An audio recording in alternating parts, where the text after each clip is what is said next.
Salam sehat, selamat bertemu, salam sukses buat kita semua. Pada kesempatan ini kita akan belajar bersama bagaimana menggunakan CSS atau aplikasi CSS dalam membantu kita untuk melengkapi pembuatan website.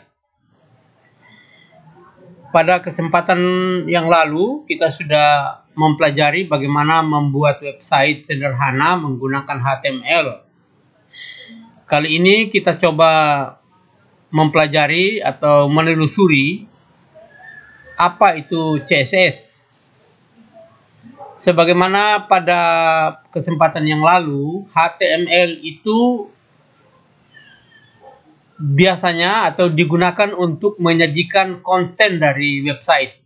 Jadi konten atau isinya website. Kemudian kalau CSS berfungsi untuk mengatur style, warna, ukuran, dan lain-lain. Jadi itu bedanya. Jadi kalau HTML itu menampilkan kontennya, kalau CSS untuk mengatur style, warna, dan ukuran, serta yang lain-lain. Masih banyak hal yang lain yang perlu diatur oleh CSS. CSS sendiri merupakan singkatan dari Cascading Style Sheet. Ya, CSS itu merupakan singkatan dari ini, Cascading Style Sheet. Dulu sebelum ada CSS atau CSS ini, seperti yang saya katakan tadi, ini adalah merupakan mekanisme sederhana yang mengatur gaya, style, warna, ukuran, posisi, dan lain-lain pada halaman web. Kita kalau mempelajarinya secara terpisah atau secara sendiri-sendiri atau kita mempelajari sendiri, kita pasti mengalami kesulitan. Namun jangan khawatir, dalam website ini, website w3.org /style/CSS ini websitenya.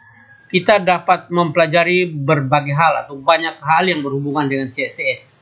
Jadi kalau mau perdalam, bagaimana tentang selektor, bagaimana tentang properti dan value dari CSS itu, buka saja website ini. Kita masuk di web browser kita, misalkan Google Chrome, masuk di sana lalu search di sini. Berikut, sebelum ada CSS ini, orang sudah mengenal mengatur style itu langsung di dalam file atau file HTML-nya. Jadi contohnya, misalnya file HTML itu hanya ingin menampilkan hello world misalnya, atau apa saja, tulisan apa saja di sini. Biasanya sintaknya ada tag H1-nya, lalu diapit atau mengapit kata apa yang ditampilkan. Kemudian ditutup dengan tag penutup dari H1. Jadi tag pembukanya ini kita sudah kenal di dalam HTML, tag pembuka H1, tag penutup H1, tanda lebih kecil, garis miring H1 lebih besar. Kalau pembukanya lebih kecil, H1 lebih besar. Lalu diantaranya ditulislah konten atau apa saja yang harus ditampilkan di layar.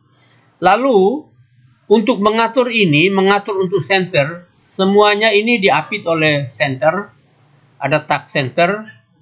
Kemudian untuk mengatur fontnya ditulis langsung di dalam file HTML-nya. Sebagai untuk mengingat kita, HTML itu ditulis namanya, kemudian nama extensionnya HTML. Itu file HTML namanya.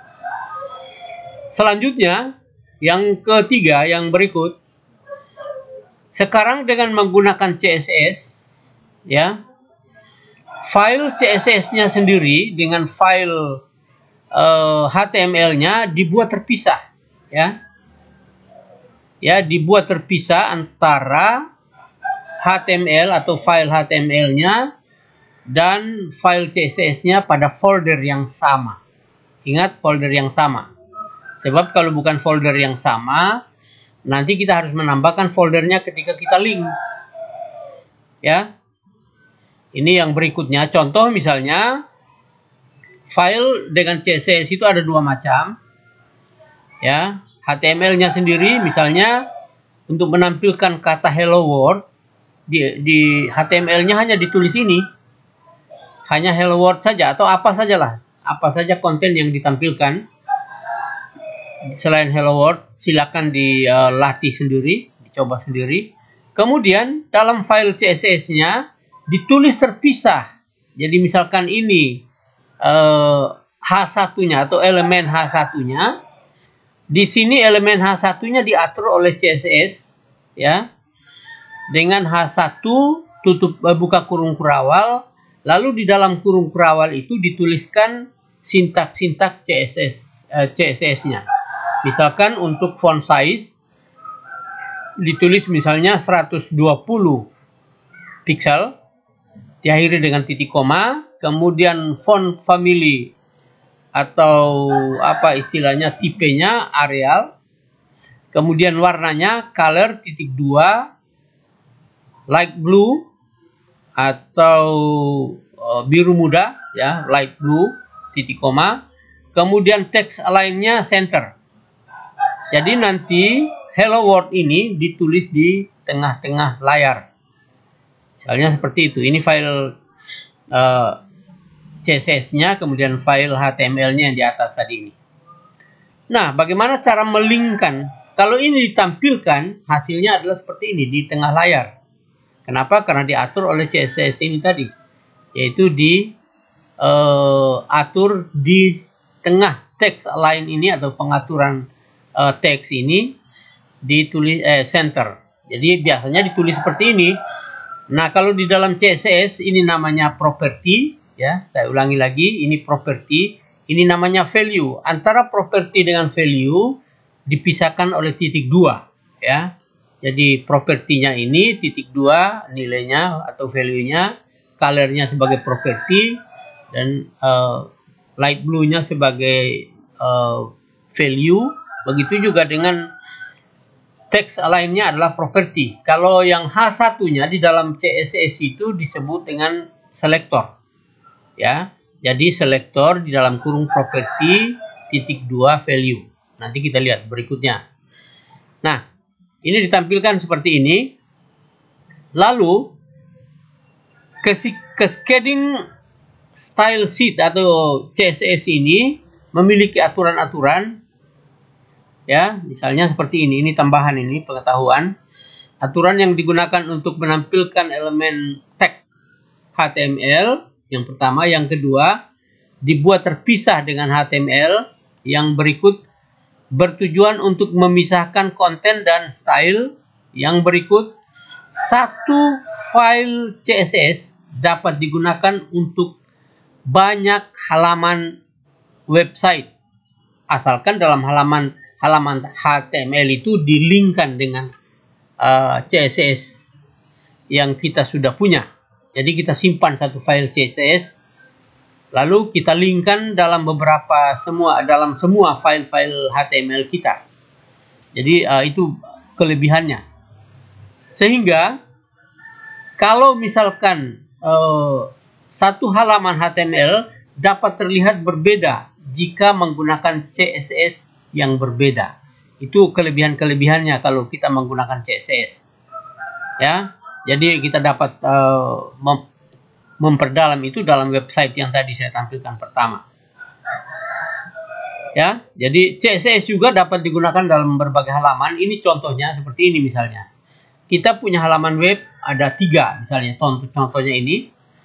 Halaman 1, halaman 2, halaman 3. Misalkan ada nama halaman web kita ada 3. Bentuknya seperti ini, hanya sederhana. Kemudian ini juga demikian, ini juga demikian, ya. Ya, nanti penjelasan-penjelasan ini sebenarnya dalam HTML kita sudah singgung itu. Kemudian kita buat satu file CSS untuk mengakomodir atau mengatur 3 halaman ini.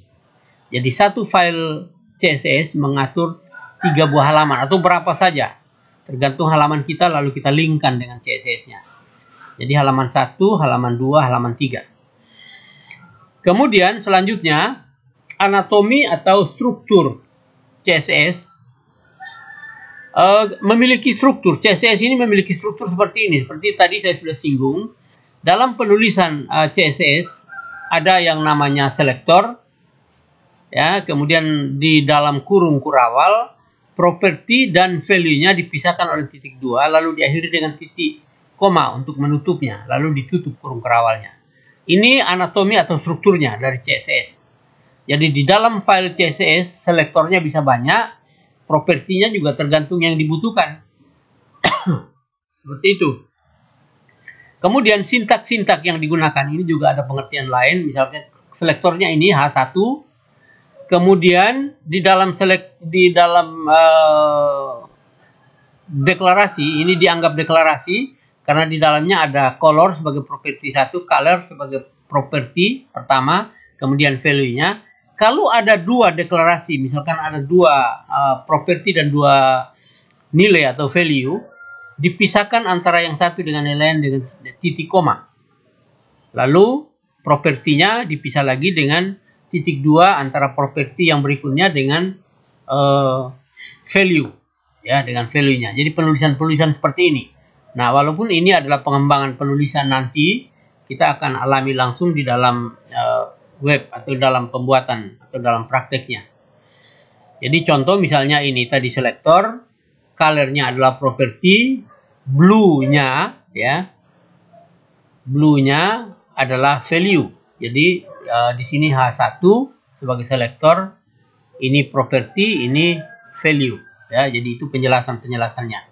Kemudian penulisannya seperti ini, misalnya selektornya H1, buka kurung kurawal. Di dalam kurung kurawal ini ada sejumlah properti dan value, ya, properti font family, value-nya coverage new dan seterusnya. Ini nanti kita pelajari di dalam kita perdalam di dalam website yang tadi saya sudah tunjukkan. Lalu ditutup dengan kurung kurawal. Jadi diapit oleh kurung kurawal 2 ini. Ini adalah properti dan value dari CSS yang kita buat. Kemudian yang berikut ada selektor. Kita lihat lagi selektornya.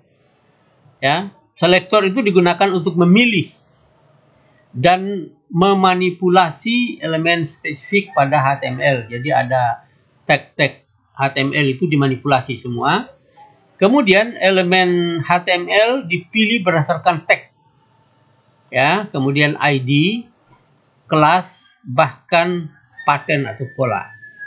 Ya, dipilih secara seperti itu. Lalu semakin kompleks struktur HTML, selektor juga bisa semakin kompleks atau spesifik. Ada beberapa contoh berikutnya. H1 propertinya ini, selektornya H1, propertinya kemudian blue dan seterusnya. CSS pilih seluruh elemen H1, ya, lalu ubah teks di dalamnya menjadi berwarna biru. Kenapa? Karena ini blue, ya. Jadi H1-nya ada berapa HTML yang dilinkkan ke dalam CSS ini, ya, dipilihnya lalu diwarnai dengan warna biru. Itu penjelasannya. Selanjutnya kita pelajari lagi apa itu properti. Properti itu seperti yang saya katakan tadi, banyak sekali properti. Jadi ada H1, ada P, ada apa dan sebagainya, banyak sekali. Nah, ini semua kita pelajari di alamat web ini, ya. https://developer.mozilla atau di Mozilla org. Lalu ada CSS reference dan seterusnya. Atau juga bisa dapat di csstricks.com. Bisa juga dapat di sana. Jadi dua alamat web ini kita pakai untuk memperdalam CSS. Ini antara lain properti-properti dan value yang ada di dalam website tadi, misalnya background color, ya, dan seterusnya, value-nya ini, ya, dan seterusnya.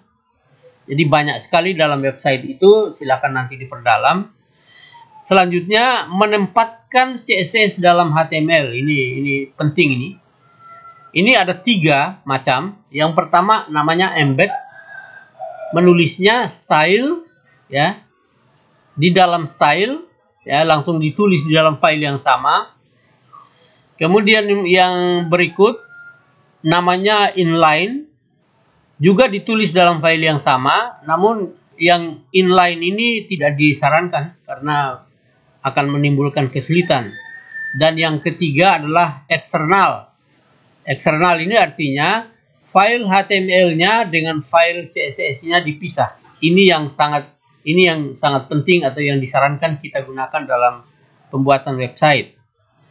Jadi sintaknya link spasi rel sama dengan tanda kutip style sheet, tanda kutip lagi href sama dengan tanda kutip style dot atau titik CSS. Inilah filenya. Jadi style.css ini tidak harus, bisa saja namanya apa saja sesuai dengan yang kita buat. Yang penting file extension CSS-nya yang penting. Jadi namanya bisa berubah, kemudian disimpan di folder yang sama supaya jangan ada folder di sini. Sebab kalau foldernya berbeda di sini harus ada garis bawah atau garis miring sesuatu. Jadi sesuatu garis miring style dan seterusnya. Kemudian untuk penjelasannya, yang pertama kita file CSS disimpan di dalam embed atau CSS-nya, sintak CSS-nya langsung ditulis. Misalnya seperti ini, embed, style, tag pembuka, tag penutup, lalu ditulis seperti ini misalnya. Jadi di dalam body, ya, kemudian di H1 dan P, H1 ini adalah header,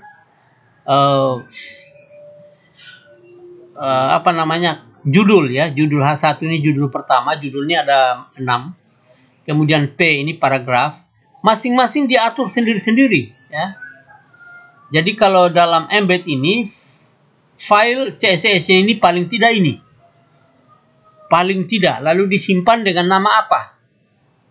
Kemudian file extensionnya CSS, wajib. Namanya bisa saja apa saja, misalkan ini coba, CSS-nya adalah extensionnya, lalu disimpan di dalam style. Ini linknya ini sebenarnya, ya. Nah, untuk file CSS ini, kalau dipisah, ini berarti di file CSS, ya. Jadi seperti itu. Jadi misalkan dalam embed juga, embed ini seperti ini, ya. Jadi H1-nya langsung masuk di style, di stylenya dikurung oleh H1 dan seterusnya. H1-nya ini dikurung oleh style maksud saya, ya. Di dalam style ini langsung ditulis file file CSS-nya. Jadi ini embed di dalam file yang sama. Tapi ini masih diizinkan atau diperbolehkan untuk melakukan ini. Kemudian yang berikut masih ada contoh embed ini, ya. Jadi file yang tulisnya sama. Yang berikut adalah yang B, disimpan dalam file yang sama dalam style, namanya inline. Ini disimpan dalam style, ya.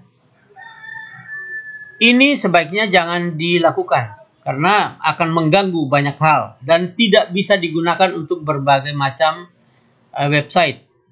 Jadi inline ini seperti ini biasanya di dalam headnya ini langsung ditulis misalnya seperti ini, ya, ada style langsung seperti ini. Kemudian di H1 juga ada stylenya. H1 itu sebenarnya hanya ini, ya, hanya ini, tapi ditambahkan dengan sintaknya si CSS di dalam sehingga jadi panjang. Apalagi nanti ditambahkan di P-nya ini. P ini paragraf, satu paragraf misalnya. Jadi akan lebih sulit. Nah, oleh karena itu orang biasanya menggunakan file atau yang biasa disebut file terpisah ya antara CSS dan HTML-nya, dan biasanya disebut eksternal. Caranya bikin file CSS-nya dengan extension CSS, yang berikut bikin file HTML-nya dengan extension HTML, lalu dilingkan antara kedua-duanya, ditulis di dalam file HTML-nya. Ya, linknya seperti ini. Jadi linknya lebih kecil, link spasi real sama dengan buka kutip style sheet, ini wajib ditulis ya. Kemudian tutup tanda kutip lalu spasi href sama dengan buka tanda kutip, ini nama file CSS-nya. Jadi ditulis di file HTML, nanti saya tunjukkan tempatnya di mana, dengan nama file apa saja ya, tapi file extensionnya CSS. Nah, bentuknya sebenarnya seperti ini. Jadi ada file HTML-nya, namanya terserah. Kalau saya biasanya membuat nama ini, nama untuk HTML-nya sama dengan nama untuk CSS-nya. Hanya bedanya di extensionnya. Kalau HTML, extensionnya HTML, CSS, extensionnya CSS seperti ini. Tapi saya biasanya menggunakan nama file yang sama sehingga mudah dalam penulisannya nanti. Nah, kita lihat file HTML-nya sangat sederhana. Misalnya seperti ini, ya. File HTML-nya seperti ini, ya. Lalu, ya titelnya ini, HTML-nya seperti ini dengan titel ini. Kemudian file CSS-nya hanya H1 karena hanya mengatur H1-nya saja, ya. Mengatur H1 saja. H1-nya kalau banyak yang diatur ya masih di bawahnya ada sintak-sintak yang lain. Lalu file gabungannya, di dalam file HTML-nya dituliskan link, ya. Dituliskan link, yaitu ini. File HTML yang di atas tadi, yang ini, ya. Dimasukkan link di bawah titelnya sebelum file penutup head. Ini wajib tempatnya di sini. Jadi link spasi rel ya sama dengan tanda kutip style sheet, tanda kutip lagi href sama dengan nama filenya apa. Nama filenya ini dikasih nama style.css atau file dengan extension style dengan extension CSS. Setelah ini dijalankan, dia akan tampilkan dengan sekaligus menggabungkan dua file itu. Jadi hanya file CSS-nya dibuat terpisah, lalu dibuatkan file HTML-nya dengan link ini, lalu dijalankan, maka dua-dua file itu akan digabung. Ya, akan digabung. Jadi sudah ada gambaran seperti itu. Lalu ada pengantar-pengantar lain, misalnya property font dan sebagainya, ya, dan seterusnya ada banyak hal di sini. Nanti bisa dipelajari lebih lanjut. Nah, kalau kita ingin melanjutkan praktek ini, ya kita tinggal buka filenya. Nanti kita dalam prakteknya kita akan buka. Misalnya kita buka Sublime Text-nya. Ya, kita buka Sublime Text-nya ini. Kebetulan saya sudah buka ini, sudah banyak sekali di sini. Ya, kita buka misalnya yang sederhana saja. Di dalam ini saya tidak jelaskan ini karena banyak sekali file di sini. Ini ada sebuah tombol misalnya, ada button ya. Ada button HTML dan button CSS. Dua file ini digabung jadi satu. Jadi file CSS-nya seperti ini ya. Ada selektornya dot button. Ini properti dan value-nya tulis seperti ini. Ini cukup panjang, makanya saya bilang belajar di website.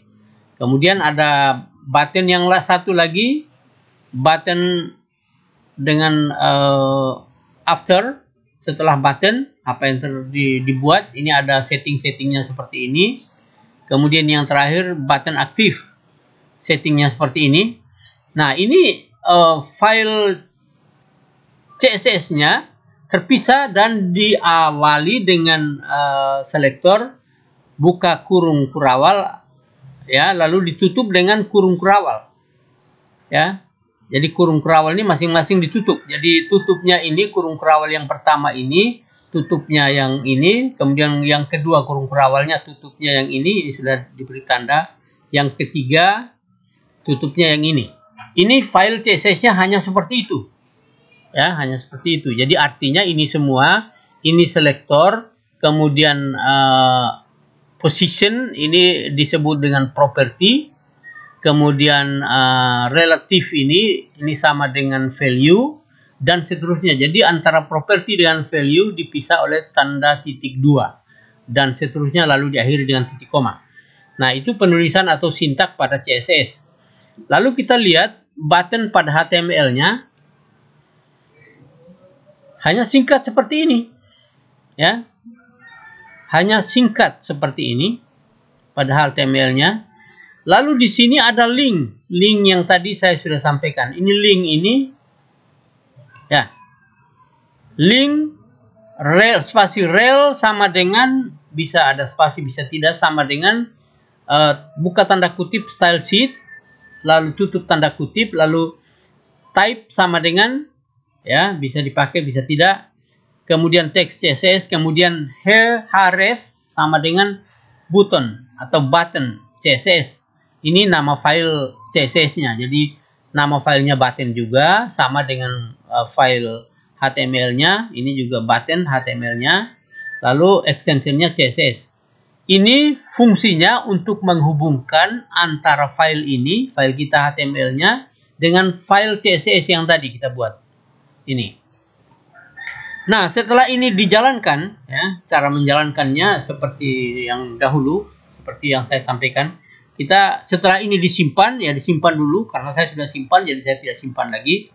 Lalu kita klik kanan di sembarang lembar kerja ini, lalu kita pilih Open in Browser, ya. Maka dia akan tampilkan dalam sebuah browser. Yang saya pakai adalah Mozilla. Dia akan tampilkan dalam Mozilla. Ini dia, hanya menampilkan ini, ya, ya, hanya menampilkan tombol yang bisa diklik, tapi tombol ini belum dihubungkan dengan sesuatu, ya. Jadi hanya ini yang ditampilkan atau hasil run dari file yang kita buat ini tadi. Jadi ada file HTML-nya dan file CSS-nya yang disimpan terpisah. Ini saya kira supaya videonya jangan terlalu panjang, saya cukupkan dulu. Harapan saya kita bisa memahami, dan kalau banyak pertanyaan atau ada pertanyaan, ini nanti akan saya upload ke YouTube. Silakan dinonton, lalu buat pertanyaan sebanyak mungkin pada kolom komentar, nanti saya akan jawab. Saya kira itu yang dapat saya sampaikan pada kesempatan ini untuk CSS-nya. Mudah-mudahan berguna buat kita semua, ya. Mudah-mudahan berguna buat kita semua. Selamat belajar, semoga sukses.